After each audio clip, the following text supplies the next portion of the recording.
What's up, guys? Welcome to another playoff matchup. This time we have the Carolina Hurricanes and the New York Islanders. So this is going to be a fascinating matchup because we don't have Svechnikov in this occasion, and that's going to be very unfortunate for the Hurricanes because he's a very key player, and having him out for the rest of the season is not going to help them in terms of how far they would like to go in the playoffs. Maybe if someone steps up, like Jesperi Kotkaniemi, for example, who has been playing fantastic in the second half of this season, could potentially make up for his offensive production. But at the same time, Svechnikov would have been such a huge boost for the Hurricanes. Then looking at the New York Islanders, a team that was, not the best under Lane Lambert this year. Barry Trotz took a leave of absence. He's like, I'm not going to deal with the New York Islanders. Ultimately, he becomes the general manager of the Nashville Predators. So now we have his successor, Lane Lambert, who is either loved or hated by the fan base at this point.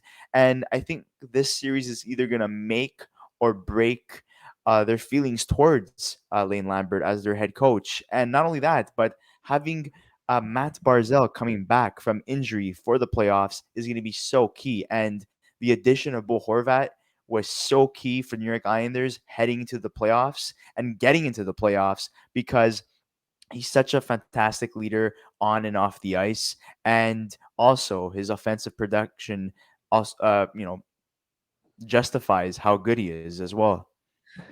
Yeah, and I think what's interesting about the Islanders here is that they're getting a key piece back in Matt Barzell, like you said, and since they acquired Bo Horvat at the deadline, they actually went 15-8-1, which is a very good record for this team, who's been playing some really good hockey. They've gotten really good goaltending from Ilya Sorokin. They made some smart moves at the deadline. They went to go get Pierre Engvall, who I think was someone who added a lot of help for them, and obviously Bo Horvat being the big player that they went to go get as well. These are two guys that I think have made an impact for the Islanders, and have really helped them out. But I think what's interesting about the Islanders and about this series, most importantly, is that this is a series that I think can really go either way. And I know people might look at me and say, I don't really see the Islanders as a playoff team.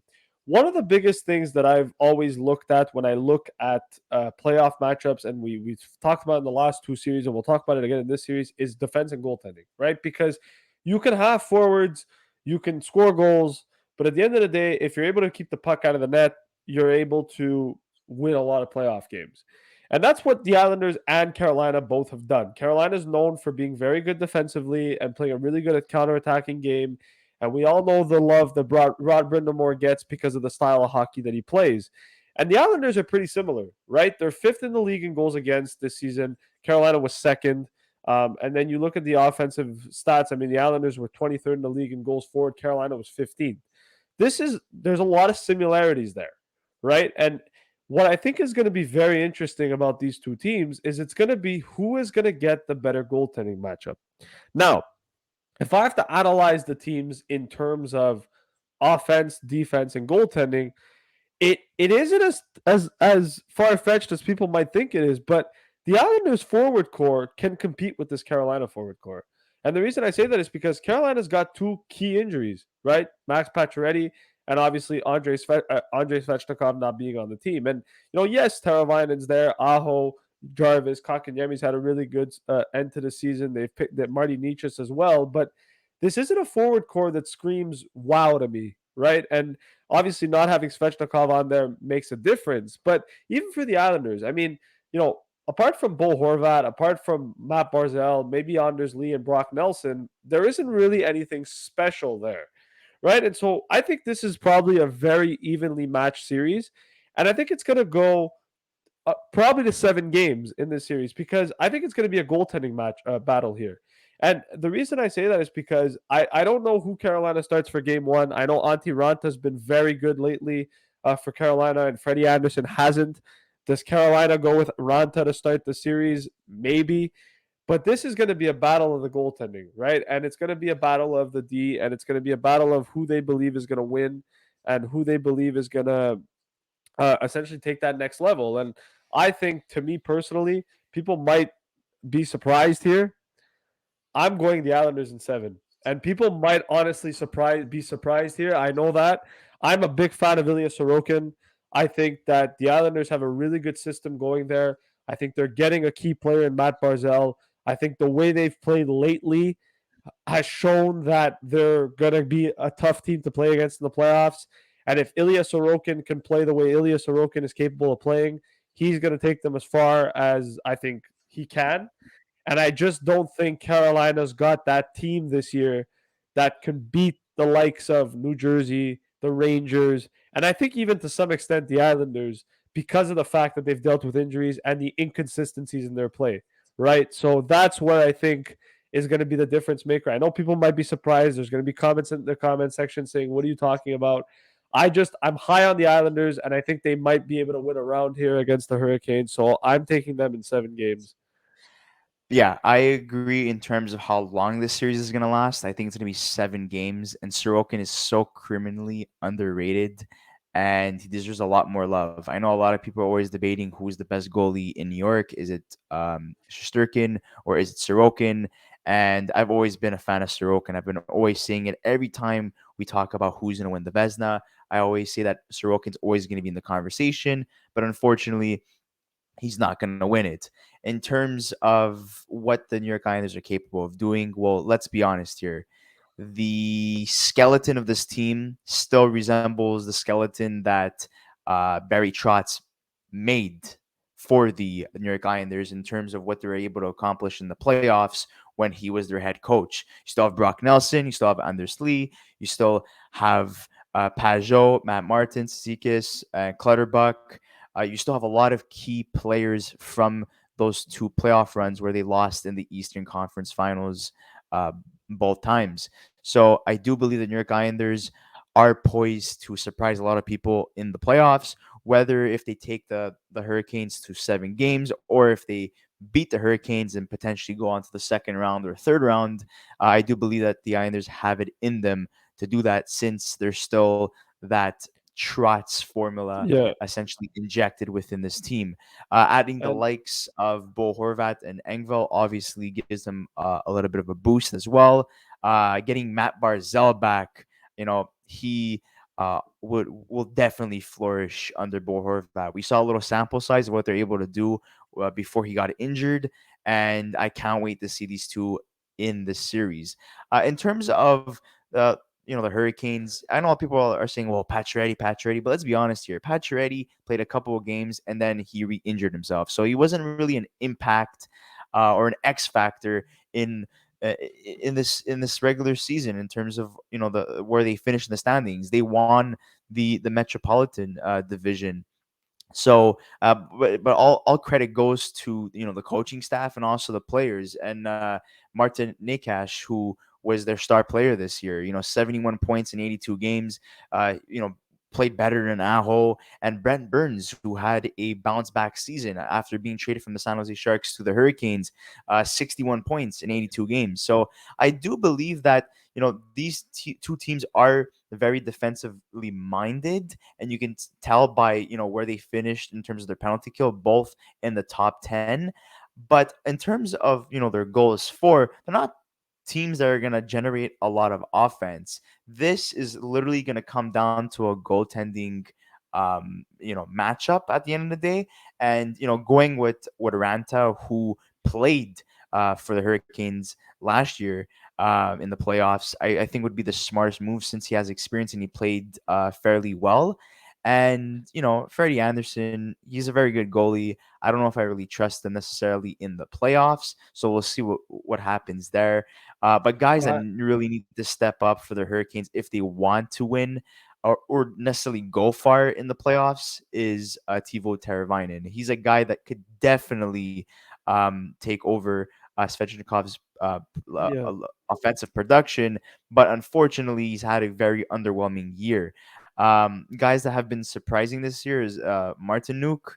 I think he's been very very underrated, and I think he could do a lot of damage in the playoffs. And it all comes down to the third and fourth line in any playoff series. They're always going to be an X factor, and you look at how deep the New York Islanders are in terms of their fourth and third line. They have a lot of experience there with the likes of Matt Martin and Zach Parise, for example. But also looking at the Hurricanes, Paul Stastny, who's never won a Stanley Cup, he definitely would do anything in his way to go as far as to the Stanley Cup Finals. And Jordan Stahl, another guy who's been a part of the Hurricanes for a very long time. He's the captain there too. So we don't know how long he has either. He's definitely going to want to go on a run here too. And just looking at the defensive pairings here, arguably one of the best decors in the league. Slavin, Burns. They've added Gostisbehere as well. Just a very underrated D line in terms of what the Carolina Hurricanes have, and also looking at the New York Islanders, very underrated as well. Adding the likes of Alexander Romanov as well, who's currently not listed here, but he will be playing in the playoffs. He's been a very key part to their defense as well. Very good defensive-minded defenseman, but Pollock, Pellick, Dobson, Boldzuk, Aho. They're not the flashiest names, but they do get the job done. Well, and the other thing too is that these two teams are built for playoffs. They're very well structured in terms of the rosters that they are, and kind of how they're constructed. And I think that honestly, this is probably the most even matchup we're going to see. And I know a lot of people are going to look at me and say, "What?" But in terms of the Eastern Conference, I know you look at Tampa, Toronto, you look at Boston, Florida, you look at New York and New Jersey, who we're going to talk about as well in these videos coming up. But I look at these two teams and I'm like, honestly, this is probably the most evenly matched series just because it's two teams that are very good defensively. And it's going to be low scoring, I think, but it's going to be entertaining hockey, right? I know the Islanders don't always play a fun style, but I think in the playoffs, they're exactly the type of team that can upset everybody. They've made it to conference finals before. I wouldn't be surprised if they do it again. And to me personally, we'll see how far this goes, but I think for the Islanders and for Carolina, it's going to be a tough 7 game battle. And I think they're going to need their big players to step up. That includes Aho, that includes Teravainen for Carolina, Brett Burns. But I think for the Islanders too, it's going to need, they're going to need Brock Nelson. They're going to need Matt Barzell. They're going to need Bo Horvat to really be the difference makers here. And if they can do that and they can get good goaltending in Sorokin, I think that that's gonna make a big difference. And also for Sorokin, I mean, look, to be honest, Islanders have the upper hand here in terms of goaltending. So, and I think that that's been Carolina's weak spot for years, right? Obviously, Kochetkov is their future goaltender, but I don't think he's going to start in the playoffs for Carolina because I think they're going to ride with Ronta and Anderson. But I think that there's going to be a big issue with Carolina if they can't get past this first round in terms of goaltending, because I think that that's their weak spot, and I think that that's where, in terms of I think playoff success, I think that's their weak spot. And so I think that that's, and I know people are saying they're second in the league in goals against. What are you talking about? But I just think that when it matters most, their goaltenders tend to choke. So that's just kind of my And opinion on it. looking at the New York Islanders as well, very even in terms of their offensive production. It's scattered everywhere. But there's one thing I would like to mention: Bo Horvat, 38 goals. I don't know why he's not listed there for some reason. And Brock Nelson, 36. They have majority of the New York Islanders goals. So I'm scared that the Carolina Hurricanes are gonna try to shut down those two players, and then you won't see any offensive production from anyone else. It is up to Lane Lambert and his coaching staff to make sure that other players contribute offensively well as well in terms of goals being scored. Because if they rely solely on Horvat and Nelson, they're gonna have a hard time. And yeah, you could also throw in Anders Lee if you want to. He was nearly a 30 goal scorer. But like Luca was saying, evenly matched. A lot of people are going to say probably the most boring matchup that we have heading into the 2023 Stanley Cup playoffs, but it's a very fair matchup, a very exciting matchup in terms of potentially or most likely seeing a 7 game series. And in terms of the Carolina Hurricanes, you're just looking at them here, offensively. balanced as well in terms of their point production. So we'll see what happens, guys. Hopefully, guys like Seth Jarvis and Tivo Teravainen step up in relief of Svechnikov. And, I'm expecting this series to go to 7 games. Who will win? My pick would have to be the Carolina Hurricanes, who gets the edge, because I do believe that we're going to see a lot of unlikely players stepping up in relief of Svechnikov. A lot of people are going to want to prove themselves. And the one guy I'm eyeing is Jesperi Kotkaniemi. I know the New York Islanders are very good and they have arguably one of the best goaltenders in the league. But at the end of the day, there's more potential in terms of what the Carolina Hurricanes could do offensively. And I don't believe that the New York Islanders are going to get as much offensive production unless your name is Bill Horvat, Anders Lee, Matt Barzell, or Brock Nelson. And that's going to be a problem. Like guys like Cal Palmieri, who've scored over 20 goals in the past, is going to have to step up. Guys like Zach Parise as well is going to have to step up. I don't know what to expect from Engvall, Pajot, and Fashing. There's no doubt in my mind that Matt Martin and Clutterbuck are not going to be guys. They're going to be X factors in terms of goal scoring. So we'll see what happens. But at the end of the day, my pick is the Hurricanes in 7. But guys, don't forget to like this video, subscribe to our channel if you haven't already. We'd like to hear your thoughts in the comment section below. Who will win this series? We always have a fun time debating this time of year, heading into the Stanley Cup playoffs. And make sure to like this video, subscribe to our channel if you haven't already. And we'll see you on the next episode of the Young Guns podcast. Thank you so much, guys, for watching.